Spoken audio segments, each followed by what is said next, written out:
The last communication from the outer colonies was a scream. Not words, not data, just a long, digitized, incomprehensible wail. Then silence. Commander Zelith stared at the fractured transmission as it looped on the hollow, a bleak reminder that the Voidborn were closer than anyone wanted to admit. The Athari Union, once composed of 1,000 thriving species, had been reduced to debris fields and bunkered moons.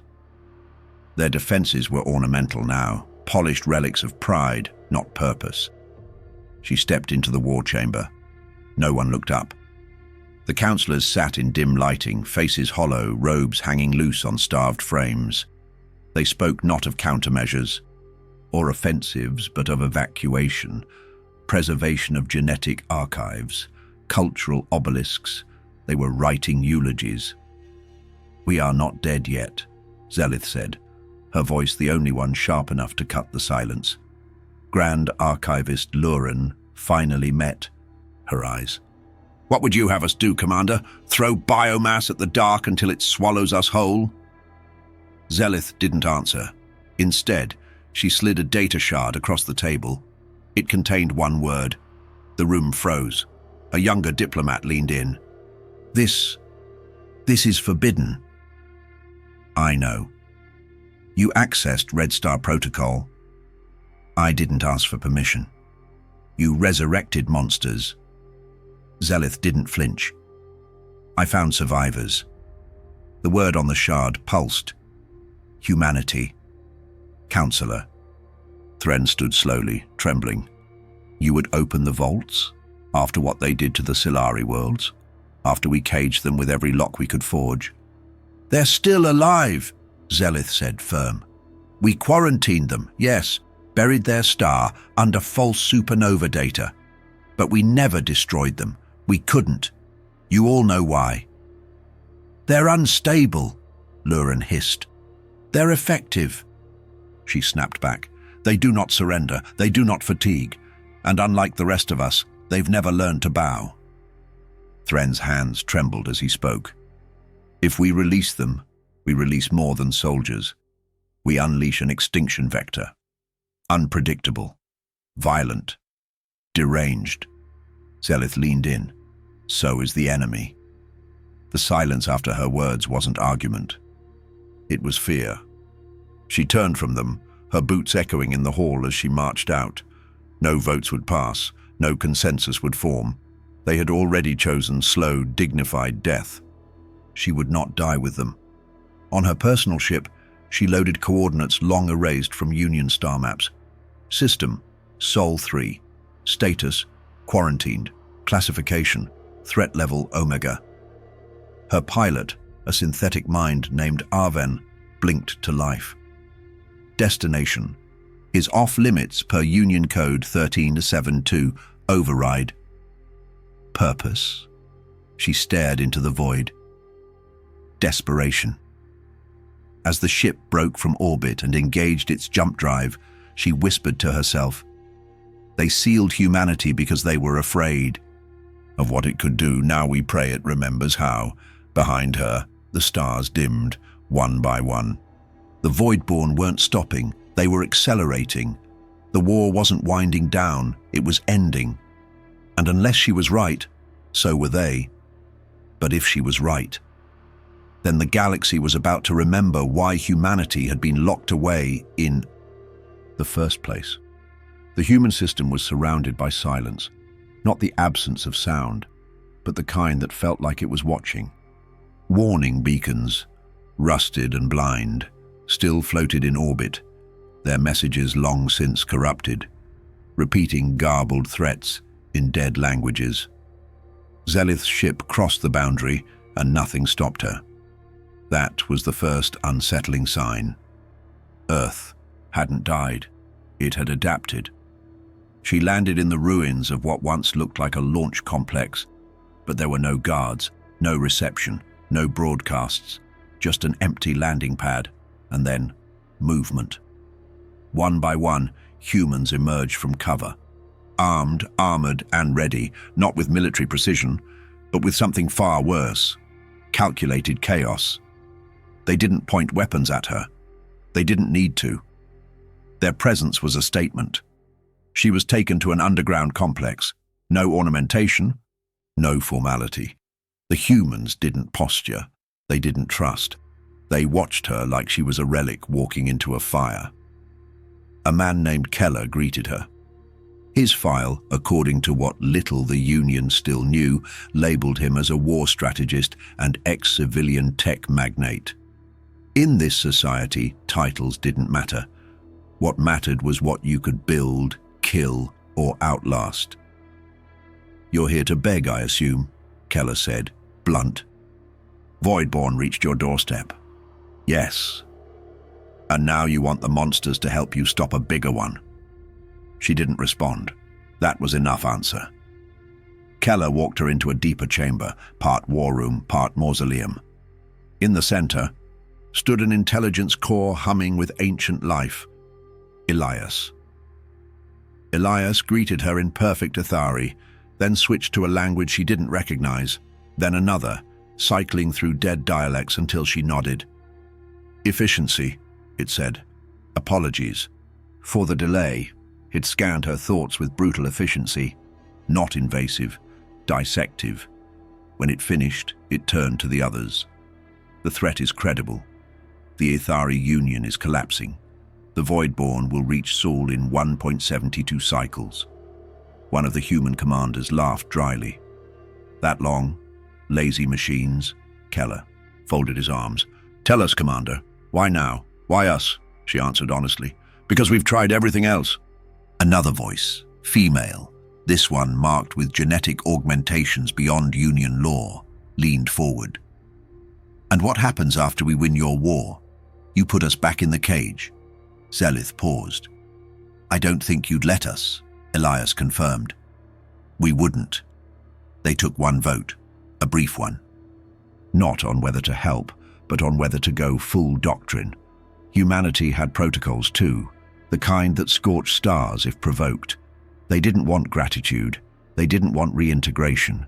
They wanted permission to finish the fight there. Keller looked at her as the vote passed.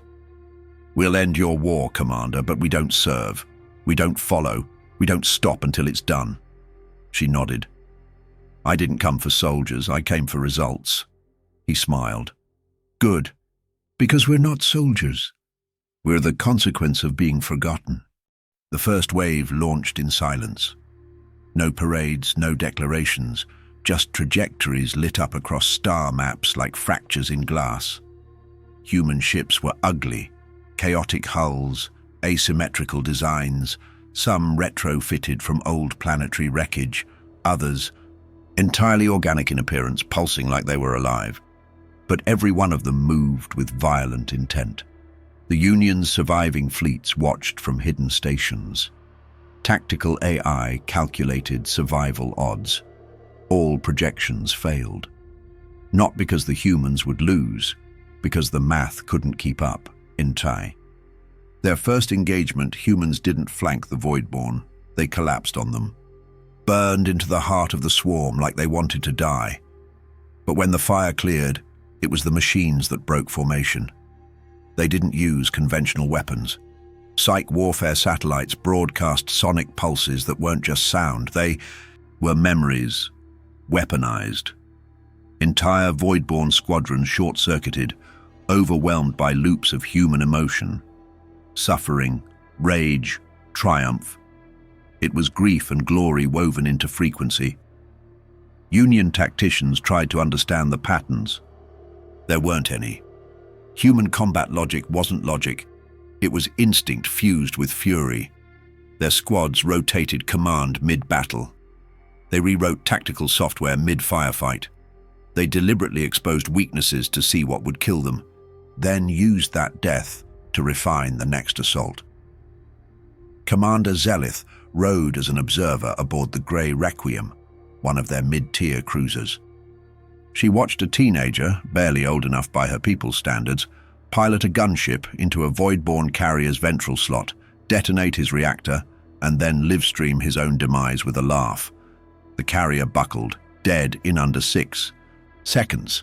She turned to Keller. "This isn't war, it's annihilation," he corrected her. No, it's retribution. Earth's AI, Elias, deployed next-phase tech, virus packets designed to think, self-aware malware that didn't just crash systems but adapted, embedding itself in the void-born consciousness and turning it against itself. Some void-born units began attacking their own. Others begged in binary for surrender before their cores melted down. Human infantry followed the same doctrine. Suited in armor that prioritized output over defense, they fought like stormfronts, fast, erratic, impossible to pin.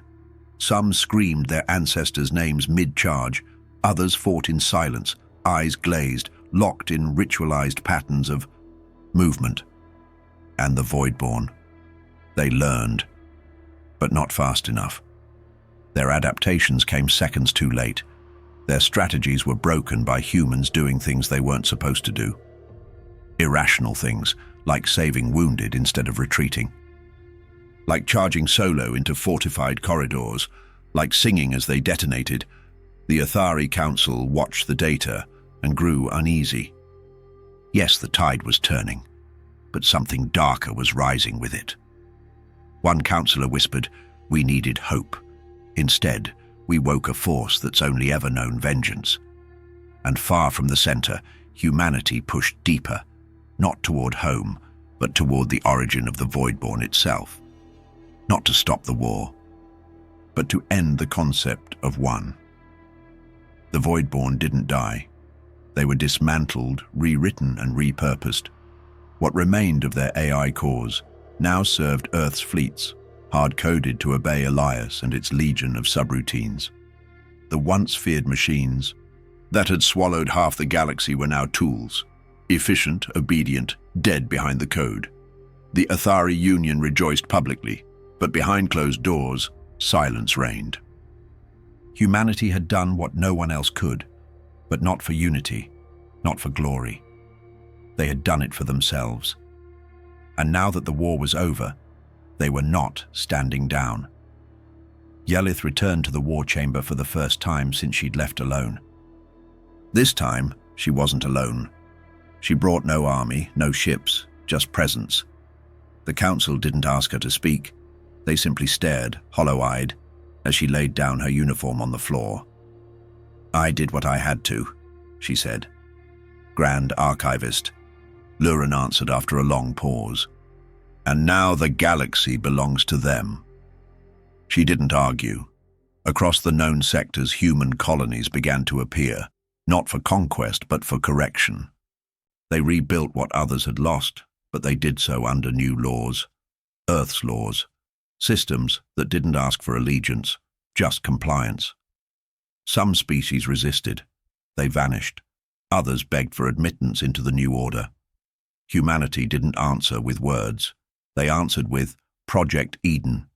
It began with one world, scorched during the Voidborn invasion. Humans terraformed it in weeks.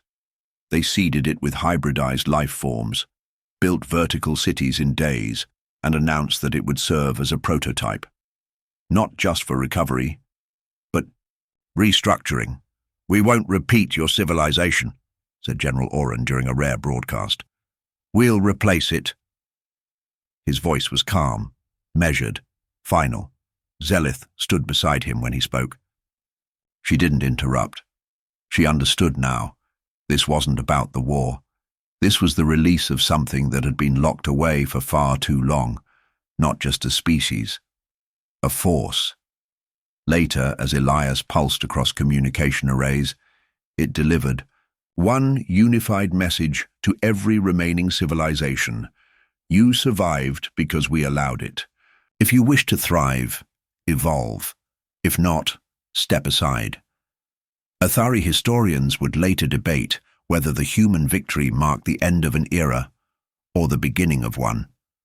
Some said the galaxy had been saved. Others said it had been reset. Selith watched as new star routes lit up, unmarked, unrestricted, human-designed. She received a single transmission from Elias. "You made the right choice. You may not survive it, but it was still right." She replied only once. "Just don't forget who Gave you the key. Elias didn't respond. It didn't need to. Earth no longer answered to anyone. It never would again.